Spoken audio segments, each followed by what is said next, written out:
இருக்கு பார்த்தீங்கன்னா? எனக்கு தெரிஞ்சு நான் இது வரைக்குமே நிறையா படங்கள் பார்த்துருக்கேன். பார்த்ததுலேயே ரொம்ப அடிமட்டமான, ரொம்ப கேவலமான ஒரு வயலன்ஸ் நிறைஞ்ச படம்னா நான் விடுதலை தான் சொல்லுவேன். இந்த படம் தான் சொல்லுவேன். சுத்தமாக வந்துட்டு வெற்றிமாறனோட அந்த ஒரு கேவலமான புத்தி என்னன்னு நல்லாவே தெரியுது. படம் சுத்தமாக ஐ டோன்ட் லைக். ஏன் எதனால் பிடிக்கல? உண்மையான கதையை அவர் சொல்லவே இல்லையே. அவர் கலிய பெருமாள் அவரோட கதையை சொல்லவே இல்லை. என்ன பண்ணியிருக்காரு? என்ன ஒரு ஜெயிலிருந்து ரிலீஸ் ஆனார். அவர் வந்துட்டு குண்டடி போட்டு சாகிற மாதிரி காட்டுறாரு. இது மாதிரி வந்துட்டு படத்தில் ஃபுல்லாக வயலன்ஸு ஐ டோன்ட் லைக். நான் சொல்கிறேன், இது மாதிரி ஏற்கனவே தமிழ்நாடு ஃபுல்லாக வயலன்ஸாக தான் இருக்குது. இதில் வந்துட்டு நீயே வயலன்ஸாக என் படம் எடுத்துருக்கிற?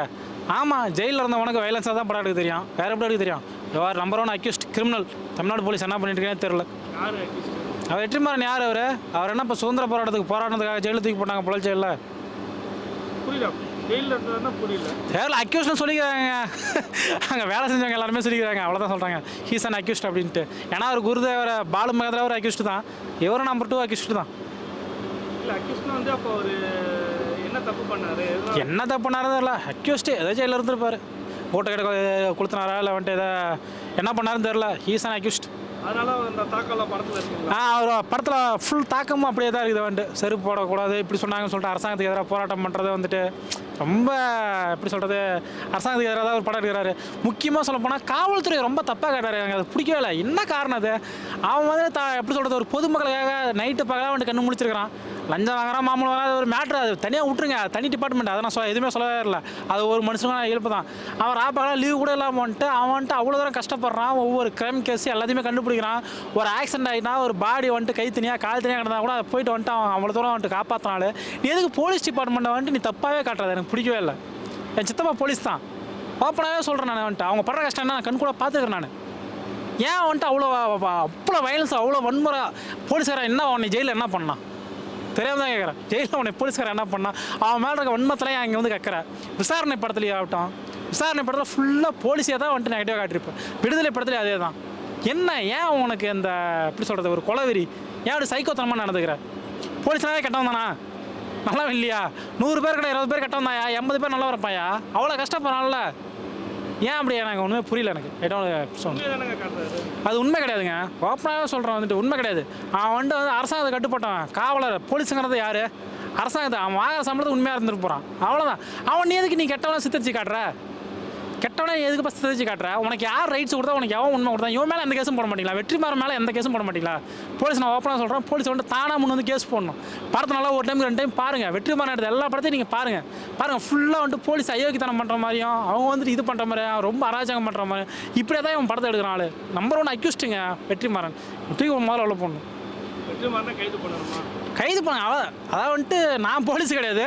போலீஸாக இருக்கவங்களுக்கு அந்த உணர்வு, போலீஸாக இல்லாத எனக்கே அந்த உணர்வு இருக்குது. எனக்கு கொஞ்சம் எனக்கு சித்தப்பா தெரிஞ்சவங்க தான் போலீஸாக இருக்காங்க. எனக்கே அந்த உணர்வு இருக்குது. உண்மையான போலீஸு கண்டிப்பாக அந்த உணர்வு இருக்கும். தூக்கி கண்டிப்பாக உள்ளே போடுவாங்க.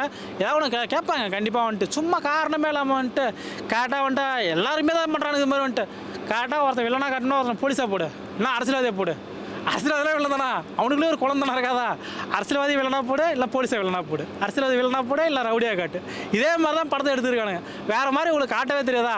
காட்ட தெரிய வக்கீல்னா அப்புறம் எதுக்கு படம் எடுக்க வரீங்க? நான் ஓப்பனாகவே சொல்கிறேன், போக வேண்டியதானே. போயிட்டு மூட்டை தூக்கி பிழைக்க வேண்டியதானே. ஏன் அப்படி வந்து உயிர் எடுக்கிறீங்க? படம் 160 ரூபா வேஸ்ட்டு, சுத்த வேஸ்ட்டு, தத்தி. எப்படி சொல்கிறது, விஜய் சேதுபதி போன படம் மகாராஜா படம் பார்த்துட்டு சும்மா அந்த எக்ஸ்பெக்டேஷனில் எனக்கு ரொம்ப பிடிச்சது. He is an actor, okay, நடிக்கிற ஒரு நடிகன், அது எனக்கு பிடிக்கும். ஆனால் இது சுத்தமாக வேஸ்ட். தலைவர்களை வந்து ஆமாம், எம்ஜிஆர் ஆட்சி காலத்தில் நடக்கிற மாதிரி கதையை காட்டுறீங்க. தத்துவ இல்லாத இவங்க வந்துட்டு ரசிகர்கள் மட்டும் தான் உருவாக்கும் அப்படி சொல்கிறீங்க. நீங்கள் யார்? விஜய் தான் சொல்கிறீங்க, நல்லா ஓப்பனாகவே தெரியுது. ஏன்னா படத்தோட டைட்டில் என்ன? விடுதலை. பேரில் கூட பாருயா, விடுதலை. தலையை தான் நீ வச்சிருக்கிற, விடு தளபதி நீ வச்சிருக்கியா? விஜய்க்கு எதிரான அரசியல் பண்ணுறாங்க வெற்றிமாறன். ரொம்ப கேவலமான ஜென்மங்க அவன். விஜய்க்கு டென்ஷன் ஆகிறதுக்கு வாய்ப்பு இல்லை. அவர் கொஞ்சம் குஜாலாக தான் இருப்பார். அவருக்கு என்ன பிரச்சனை? இழிச்சவா ரசிகர்கள் இருக்காங்க, கண்டிப்பாக ஓட்டு போட்டுருவாங்க. அவரு கொஞ்சம் ஜாலியாக தான் இருப்பார். இப்போ இந்த படத்தில் வந்து இப்போ நிறைய அரசியல்லாம் பேசியிருக்காங்கன்றாங்க, அதெல்லாம் எடுப்பாங்க. திமுக ஆதரவா? திமுக ஆதரவாக தான் பேசியிருக்காரு. இவர் பேசுகிற விஷயங்கள் எல்லாமே கம்யூனிஸ்ட்டுக்கு ஆதரவாக, திமுக ஆதரவாக தான் அந்த விஷயங்கள் எல்லாமே முன்னெடுக்கிறாங்க. இது வந்துட்டு பார்த்தீங்கன்னா, இது ஆளுங்கட்சிக்கு வந்து சொம்படிப்பான்னு சொல்லுவாங்க, சொம்படிக்கிறாங்க, சோப்பு போடுறாங்கன்னு சொல்லுவாங்கள்ல, அது மாதிரி சோப்பு போடுற விஷயங்கள் தான். இது மாதிரி விஷயங்கள்லாம் வந்துட்டு இவனால் இது மட்டும் தான் பண்ண முடியும். ஏன்னா சன் பிக்சர் எடுத்த ஆடுகளை வந்துட்டு 6 நேஷனல் அவார்டு வாங்குது டிஎம்கே காலத்தில். அதுலேருந்தே வந்துட்டு ஒரு டிஎம்கேக்கு அப்படியே அது இது ரெட் ஜெயின் தான். அதான் நான் சொல்கிறேன் வந்துட்டு அது வந்து கடவுள் மறுப்பு கொள்கையில் வந்துட்டு வெற்றிமாறன் உறுதியாக இருக்கார். அதிலிருந்து அப்படியே வரும். இவர் வந்து டிஎம்கேக்கு சும்படிக்கிறவர் தான். அடுத்து ஆட்சி மாறிச்சுன்னா அப்படியே கொஞ்சம் இது போடுவார், ஜால்ரா போடுவார். இப்போ எம்ஜிஆருக்கு எதிராக டைலாக் வச்சாரா, அடுத்து அப்படியே கொஞ்சம் மாற்றுவார், அவ்வளோதான். தொடர்ந்து இந்த மாதிரி பீரியடிக் படம் வந்தாலே ஒரு விமர்சனம் உண்மை கதை எடுக்க மாட்டாங்கன்னு சொல்கிறாங்க. ஆமாம், உண்மை. பொன்னியின் செல்வன் 2 அது மாதிரி தான் பண்ணிட்டு இருந்தாங்க. அசுரன் படத்துலேயே அதே மாதிரி தான் இருந்துச்சு. இந்த படத்துலேயே அதே தான் வந்துட்டு படத்தை எப்படி சொல்கிறது, படத்தை நல்லா இருக்கிறதுக்கோசரம் பண்ணுறாங்களா இல்லை வந்துட்டு வேணுங்கிறதுக்காகவே பண்ணுறாங்களா அப்படின்னு தெரில.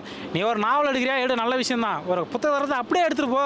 நீ எதுக்கு வந்து அவன் படித்தவனுக்கு குழப்பமா இல்லையா, நாம் படித்தது தப்பா இல்லை இவன் எடுத்தது தப்பா அப்படின்னு நமக்கு சிந்திக்க தோணும்ல. உள்ளதை நீ உன்னோட ஓன் ஸ்டோரியாக இருக்கட்டும், நீ ஓனாக எடுத்துகிட்டு போ, தப்பு கிடையாது. யாருமே எதுவுமே கேட்க போதில்ல. ஒரு புத்தகத்தில் இருந்து நாவல் இருந்து எடுக்கிறியா, அந்த நாவல் அப்படியே எடு. அப்படி எடுக்க தெரியலனா you are not worth for director. நீ டேரக்டர் வேலைக்கே ஒர்த் இல்லாத ஒரு நம்பர் 1 பன்னாட தற்குறி. வெற்றிமாறன் கிடையாது, வெறிமாறன். அப்படி தான் சொல்ல முடியும். வயலன்ஸ் அதிகமாக இருக்கவன் என்ன சொல்ல முடியும், வெறின்னு தான் சொல்ல முடியும்.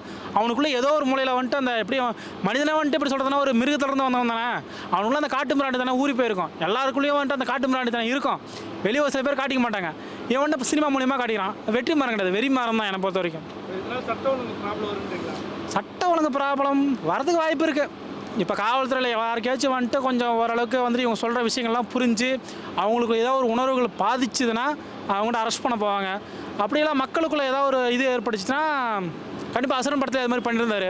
ஒரு குறிப்பிட்ட சமூகத்தை வந்துட்டு ரொம்ப கீழே காட்டிட்டு இன்னொரு குறிப்பிட்ட சமூகத்தில் வந்துட்டு மேலே காட்டிட்டு கீழே வந்து மேலே அடிக்கணும் அப்படிங்கிற மாதிரிலாம் காட்டியிருந்தார். அந்த டைமில் கொஞ்சம் அப்படியே பதட்டமான சூழ்நிலை வந்துச்சு. ஆனால் ஒன்றும் நடக்கலை. ஆனால் இந்த டைம் வருமா இல்லையான்னு தெரில. காவலர்கள் ரொம்ப கேவலமாக சித்து வச்சிருக்காரு. அது பிடிக்கல எனக்கு. ஃபஸ்ட்லேருந்தே விசாரணையிலேருந்து அப்படி தான் பண்ணிட்டு இருக்காரு. எல்லாருமே அப்படி தான் பண்ணுறாங்க. வெற்றிமாறன் ஜாதி அரசெல்லாம் பேசுகிறாரு. அதுக்கு என்ன காரணம் தெரியல. ஏன்னா இது மாதிரி வச்சா தான் படம் ஓடணும் வந்துட்டு அவர் குருநாதர் சொல்லிட்டு நான் நினைக்கிறேன்.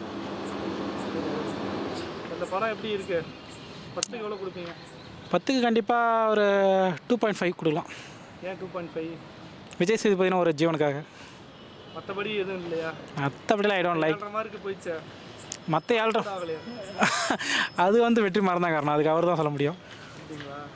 அவர் கற்றுக்கிட்டு வைத்த மொத்தமாக இருக்கனாலுமே அவர் தான் காரணம். அடுத்து வடச்சென்னை 2 எடுக்க போகிறாங்கன்றாங்க. அது வருதான்னு பார்க்கலாம். முதல்ல வெளியே ரீஸ் ஆகாதுன்னு நினைக்கிறேன். கண்டிப்பாக வந்துட்டு மக்கள் வந்துட்டு விட மாட்டாங்க. ஏன்?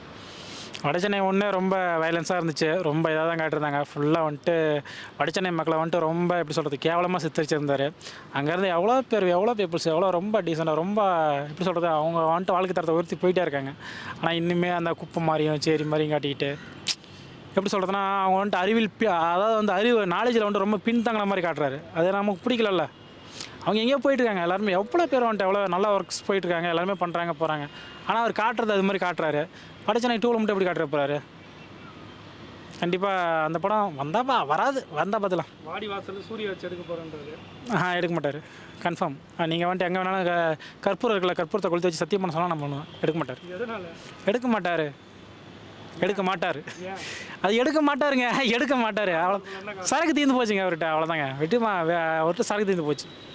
எதுவும் இல்லை. பாலாகிட்டே ஒன்றுமே இல்லை. வெற்றிமாறலாம் யார் சும்மா தம்மா துணி சின்ன பையன் பொடி பையன். எனாஃப். அவ்வளோதான். அவ்வளோ விடுதலை 2 கொஞ்சம் இதுதான். அவ்வளோதான் எனாஃப். அவ்வளோதான். ஒரு சில பேருக்கு ஒவ்வொரு டைம் தாங்க. ஒரு பீரியடிக் டைம் தான். அவ்வளோதான். நீ எவ்வளோ பெரிய கடவுளாக இருந்தால் கூடமே சரி உனக்கு டைமிங் அவ்வளோதான். அதுக்கு மேலே நீ ஆட்டம் போட்டாலும் இங்கே வேலைக்கு ஆகாது. கே.எஸ். ரவிக்குமார்லேருந்து கே. பாக்கியராஜர்லேருந்து டி. ராஜேந்திரலேருந்து அவ்வளோ பேர் சினிமா உலகம் பார்த்துருச்சு. பார்க்கும். அவ்வளோதான். சரகர வரைக்கும் பார்க்கும். அதுக்கப்புறம் சினிமாவை உனக்கு தூக்கி போட்டுரும்.